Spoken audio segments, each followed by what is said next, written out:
So, what if success isn't just about talent and hard work? What if one of the most powerful ingredients is something we're taught to just ignore? Pure, simple luck. In this explainer, we're going to break down why chance plays a much bigger role than you probably think. Let's get into it. This E.B. White quote, it just gets right to the heart of the matter, doesn't it? We absolutely love the story of the self-made hero, the one who wins through pure grit. So, admitting that luck played a part, it can feel like it cheapens the whole thing.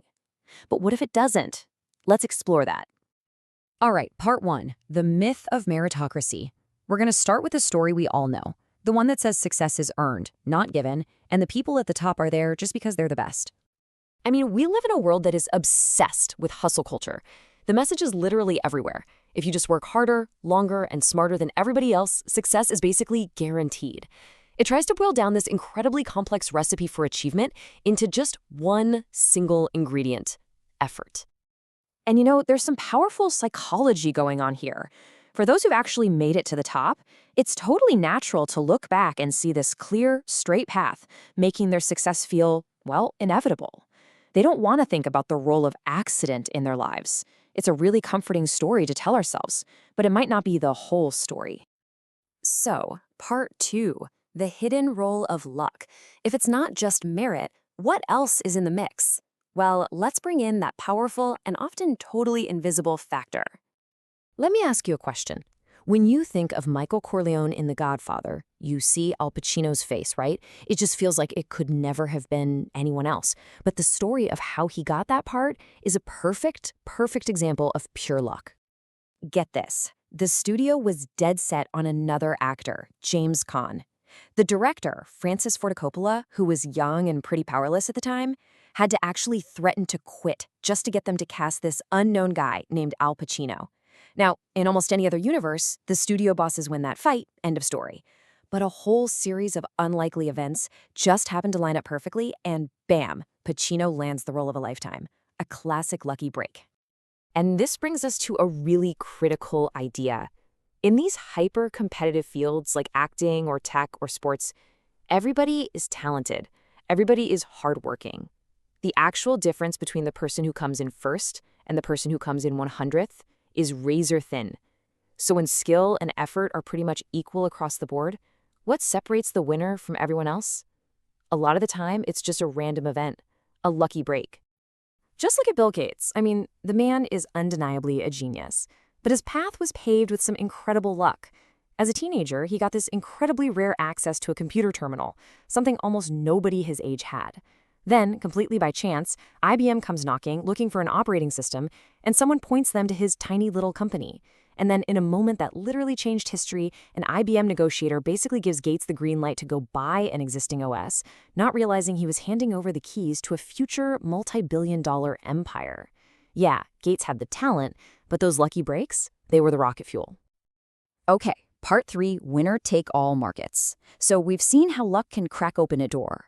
But our modern economy, it's now structured to not just open that door, but to blow it clean off its hinges. Welcome to the world of winner-take-all markets. So, here's the core idea. Thanks to technology and globalization, the very best performers in any field can now serve the entire world. Think about tax software. A few decades ago, you had thousands of local accountants. Now, one single program like TurboTax can dominate the entire market. This creates a weird situation where being just a tiny bit better than your competition doesn't mean you earn a tiny bit more. It means you earn, well, almost everything. So imagine you have two top competitors. As you can see, their actual performance level is nearly identical. Maybe performer B is just 1% better than performer A. In a normal world, you'd expect their paychecks to be about 1% different too. Makes sense, right? But in a winner-take-all market, this is what happens. That tiny, almost invisible difference in performance blows up into a massive, life-altering difference in reward. And this is how a small lucky break, the thing that gives you that 1% edge, gets magnified into an absolutely astronomical outcome. Moving on to part four, our blind spots. Okay, so if luck is this powerful, why don't we talk about it more? Well, it turns out our own brains are basically wired to overlook it. Let's dig into a couple of these psychological blind spots. Psychologists Tom Gilovich and Shida Vadai have this brilliant metaphor for it.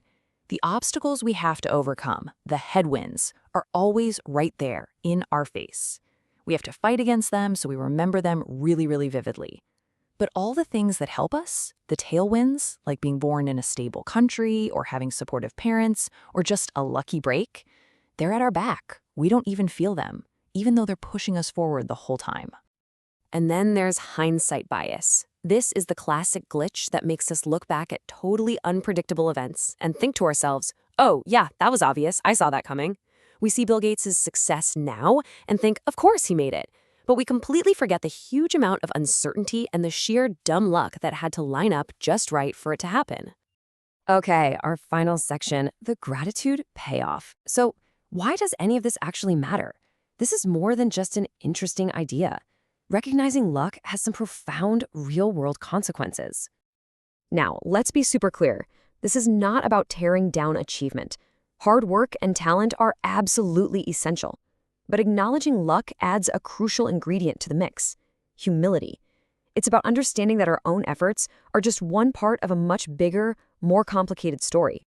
Now, what does that gratitude actually do?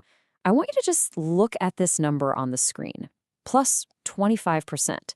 What in the world could that possibly be referring to?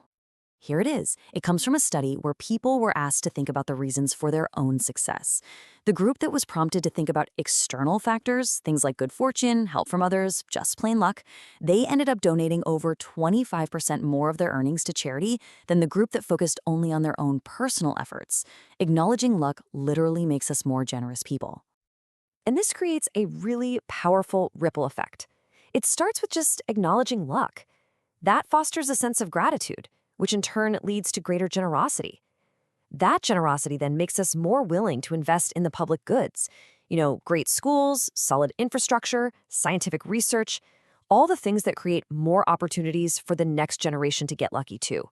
It's really about paying our good fortune forward. So we'll leave you with this final question.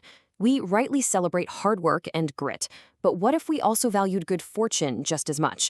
What might change for the better if we saw success not just as a solo climb up a mountain, but as a complex dance between our own effort and pure random chance? Something to think about. Thanks for watching.